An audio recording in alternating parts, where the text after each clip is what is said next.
Hello everyone, this is Mike at Play Favorites. We're a friendly neighborhood toy store located in beautiful Front Royal, Virginia. And today, my goal in life is to teach you how to play Pirates Crossfire. Pirates Crossfire is a single-player game for ages 7 to adult, which features 80 challenges ranging from starter, junior, expert, master, all the way up to wizard. Now there are 4 different ways to play Pirates Crossfire, and in this video I am going to explain to you each and every one of those ways. But first, let's look at what comes in the box. First of all, we've got this 5x5 grid, which represents the ocean. We've got 2 pieces, Tetris shaped, containing pirate ships on them. Now it's important to note that every piece, something that's important to note about the ships in this game, they have cannons on either side, but they do not have cannons on the front or cannons on the back. That's true of the pirate ships, and that is true of the 4 Navy ships that are included in the game. You see those cannons on each side, but no cannon on the front, no cannon on the back. Lastly, we get 2 small pieces featuring scenery, which also acts as obstacles, which will obstruct the passage of cannonballs. Alrighty, now let's learn how to play Pirates Crossfire. The first way to play the game is called Peace Mode.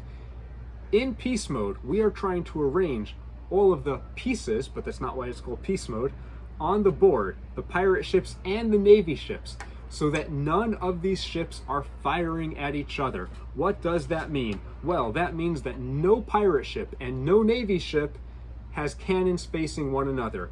Now, pirate ships can have cannons facing pirate ships, and Navy ships can have cannons facing Navy ships, but pirate ships and Navy ships cannot have cannons facing each other. So whenever a Navy ship and a pirate ship is in the same row or column, they're going to be back to back, front to back, or front to front. Alrighty, now here's what a puzzle looks like in Pirates Crossfire.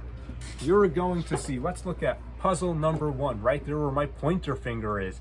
Those white symbols with the blue anchors on them, that shows you where you're going to place each Navy ship. The black symbols with the skull and crossbones show you where you are going to place each pirate ship. And then you can also see the area where it shows you where to set up the obstacles. Now, it's important to note that just because the game says a pirate ship goes here or a Navy ship goes there, you may notice that the ships are on larger shaped pieces, so you have to figure out how you are going to fit all the pieces on the board so that the pirate ships and the Navy ships get exactly where they need to be. But not only that, they also need to be facing in the right direction, which means that in the instance of the Peace Mode version of the game, pirate ships and Navy ships do not have cannons facing one another. The next version of the game, the rules are the same as far as you're going to look at an image. It's going to show you where to set up some of the pieces. Sometimes it'll show you where every pirate ship has to go or where every Navy ship has to go. Sometimes you'll have to figure out a lot of that information for yourself. But the next mode that we're going to play is called Pirates Win. Aaaarrrrgghhh! Now, in Pirates Win, every pirate ship must be shooting at a Navy ship, but Navy ships are not allowed to be shooting at pirate ships, which means that the broadside of a pirate ship is pointing at a Navy ship, but whenever there is a Navy ship in the same row or column as a pirate ship, it must be facing it with the front of the ship or the back of the ship. And please excuse my lack of using nautical terminology in this video.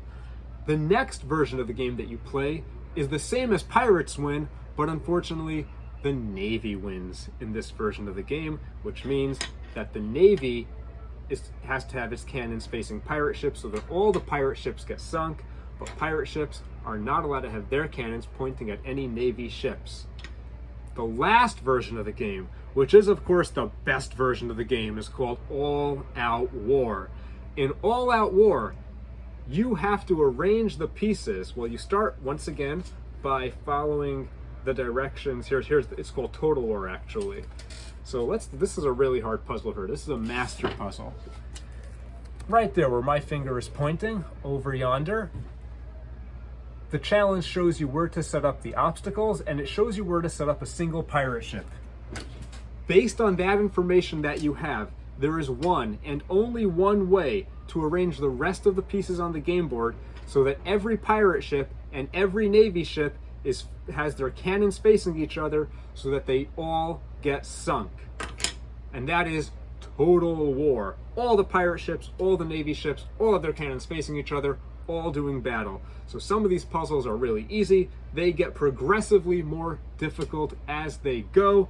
It's got pirates, it's got the Navy, it's got war, it's got battles, it's got palm trees, it's exciting, it's got some brain power involved. That is Pirates Crossfire. And even though this is a single player game, trust me, once the challenges get harder, it is very useful and a lot of fun to put 2 heads together, or maybe even 3 heads together, and work on solving these puzzles with friends and family members, because sometimes, man, I know that I could really use some help.